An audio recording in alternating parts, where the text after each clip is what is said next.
হাইকোর্টে বড় জয় শুভেন্দু সরকারের।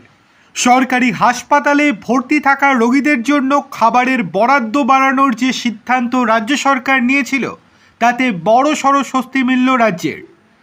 বিচারপতি শম্পা সরকার ও বিচারপতি অজয় গুপ্তের ডিভিশন বেঞ্চ মামলাটির শুনানিতে সিঙ্গেল বেঞ্চের দেওয়া স্থগিতাদেশ সম্পূর্ণরূপে বাতিল করে দিয়েছে। সম্প্রতি রাজ্য সরকার হাসপাতালে ভর্তি রোগীদের উন্নত মানের খাবার পরিবেশনের সিদ্ধান্ত নেয়।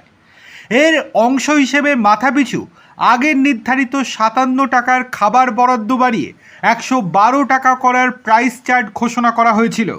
নতুন এই দর 1 আগস্ট থেকেই কার্যকর করার কথা ছিল।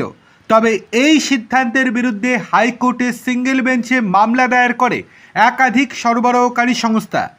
তাদের যুক্তি ছিল, খাবারের মাথাপিছু নতুন বরাদ্দ ও সংক্রান্ত বিষয়ে মামলা বিচারাধীন থাকা সত্ত্বেও কিভাবে নতুন প্রাইস চার্ট জারি করা যায়। মামলাটি শুনে সিঙ্গেল বেঞ্চের বিচারপতি কৃষ্ণা রাও রাজ্য সরকারের সিদ্ধান্তের ওপর স্থগিতাদেশ দিয়েছিলেন।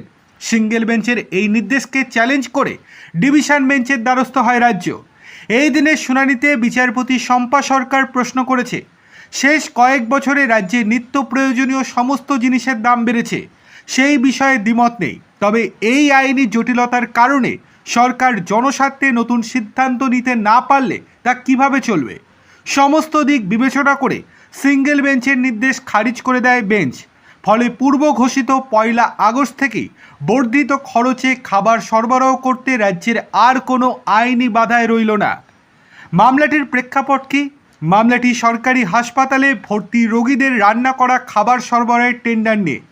রূপা এন্টারপ্রাইজ নামে একটি সংস্থা ওই টেন্ডারকে চ্যালেঞ্জ করে কলকাতা হাইকোর্টে মামলা করে।